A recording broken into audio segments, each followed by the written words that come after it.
जालना भाजपाचे शहर महानगर अध्यक्षपदी अशोक पांगारकर यांची नियुक्ती करावी. सकल तेली समाजाची केंद्रीय रेल्वे राज्यमंत्री रावसाहेब दानवे यांच्याकडे मागणी. ओबीसी नेते तथा तेली समाजाचे अध्यक्ष अशोक पांगारकर यांना भाजपातून डावललं जातंय. तेली समाजाने व्यक्त केला नाराजीचा सूर. जालना लोकसभेसाठी इतर समाज घटकांचा अशोक पांगारकर यांना आग्रह. जर पांगारकर यांनी दानवे यांच्या विरुद्ध दंड थोपटले तर दानवे यांना बसणार 9 ते 9.5 लाख मतांचा फटका. तेली समाजाने दानवे यांना दिला अप्रत्यक्ष इशारा. दिनांक 7 एप्रिल रोजी दुपारी 4 वाजता सकल तेली समाज जालन्याच्या पदाधिकाऱ्यांनी आज केंद्रीय रेल्वे राज्यमंत्री रावसाहेब दानवे यांची भेट घेतली आहे. भाजपने त्यांच्या सर्व कार्यकारिणींची नेमणूक केली आहे. मात्र जालना भाजपाचे शहर महानगर अध्यक्ष हे पद रिक्त ठेवलंय. त्या पदासाठी ओबीसी जिल्हा समन्वयक तथा तेली समाजाचे अध्यक्ष अशोक पांगारकर हे योग्य असून त्यांची या पदावर नियुक्ती करावी अशी मागणी सकल तेली समाजाने केंद्रीय रेल्वे राज्यमंत्री रावसाहेब दानवे यांच्याकडे केली आहे. ओबीसी जिल्हा समन्वयक तथा तेली समाजाचे अध्यक्ष अशोक पांगारकर यांना भाजपा जिल्हा कार्यकारिणीतून डावललं जात आहे. मागील वर्षभरापासून अशोक पांगारकर हे नाराज असून त्यांना भाजपातून लांब ठेवलं जात आहे. आधी अशोक पांगारकर यांना भाजप कार्यकारिणी पद दिलं नाही, नंतर त्यांना पक्षापासून दूर ठेवलं जाऊ लागलं. त्यामुळे पांगारकर यांची पक्षातील आणि काही नेत्यांबद्दल नाराजी वाढली आणि पक्षापासून त्यांनी दूर राहणं पसंत केलं. तेली समाजाचे नेते असलेले अशोक पांगारकर यांना भाजपातून डावललं जात असल्याने तेली समाजामध्ये तीव्र नाराजी असून ही नाराजी तेली समाजाच्या पदाधिकाऱ्यांनी दानवे यांना बोलून दाखवली आहे. जालना लोकसभेसाठी महायुतीने त्यांचा उमेदवार जाहीर केलाय. मात्र महाविकास आघाडीकडून उमेदवाराची घोषणा अद्याप बाकी आहे. या निवडणुकीसाठी इतर समाज घटकांचा अशोक पांगारकर यांना आग्रह असून तेली समाजाचे 50 ते 60 हजार लोक आहेत. शिवाय सकल ओबीसी समाजाचे 9 ते 9.5 लाख लोकांचं संघटन आहे. जर ओबीसी नेते अशोक पांगारकर यांनी दानवे यांच्या विरुद्ध दंड थोपटले तर दानवे यांना ओबीसी समाजाच्या 9 ते 9.5 लाख मतांचा फटका बसण्याची शक्यता आहे, असा अप्रत्यक्ष इशारा सकल तेली समाजाने दानवे यांना दिलाय.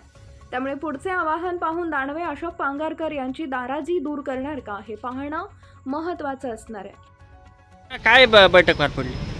बैठकीमध्ये जे झालं त्या संदर्भामध्ये एक विशेष बाब ही पण घडली की भारतीय जनता पक्षाने त्यांची नवीन कार्यकारिणी प्रदेशामध्ये जाहीर झाल्यानंतर जिल्हावार कार्यकारिणी नेमणूक केलेली आहे.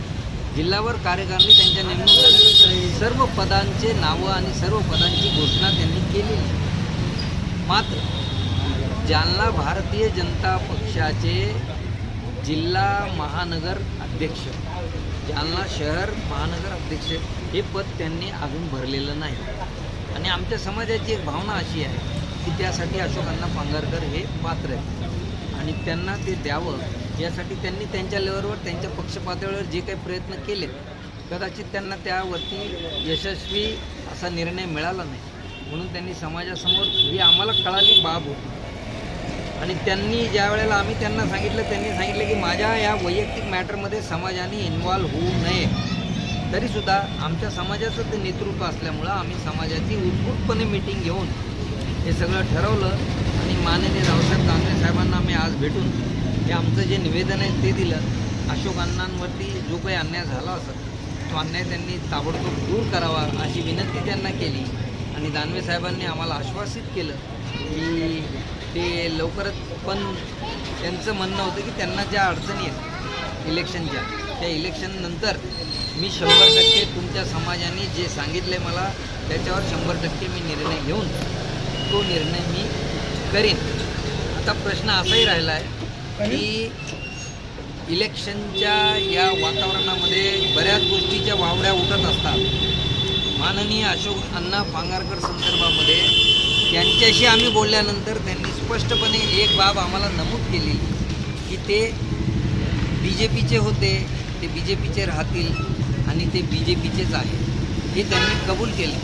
पण फक्त एकच उमेदवारी लोकसभेची भारतीय जनता पक्षाची सध्या डिक्लेअर झालेली आहे. पण इतर जे पक्ष आहेत, मोठे मोठे पक्ष आहेत, छोटे मोठे वंचित आहेत, ते या सगळ्या लोकांचा आतोनात आग्रह अशोक अण्णा पांगारकर यांनी याच्यामध्ये लीड घ्यावी अशा पद्धतीचा आहे. आता या संदर्भात आम्ही लवकरच समाजाची मीटिंग घेऊ, अशोक अण्णा पांगारकर यांच्याशी व्यवस्थित चर्चा करू आणि त्या चर्चेनंतर आमचा समाज निर्णय घेईल. पण तूर्त आम्ही आश्वासित झालेलो आहे. निदान आम्ही आमचा जो समाज आहे तो 50-60 हजार लोकांचा आमचा स्वतःचा समाज आहे. आणि ओबीसीचं जे संघटन अशोक अण्णांनी जिल्हा समन्वयक म्हणून केलेलं आहे ते 9-9.5 लाख लोकांचं आमचं संघटन. तर या सगळ्या संघटनेमधून जे काही आम्हाला चांगलं करता येईल, कोणालाही निगेटिव्हिटी न ठेवता आमचा समाज चांगल्या कामासाठी कोणत्याही राजकीय नेत्याच्या पाठीशी. काय नाव आपलं? मी मोहन अबोले, जालना जिल्हा तेली समाजाचा सेक्रेटरी आणि मार्गदर्शक मंडळाचा सदस्य.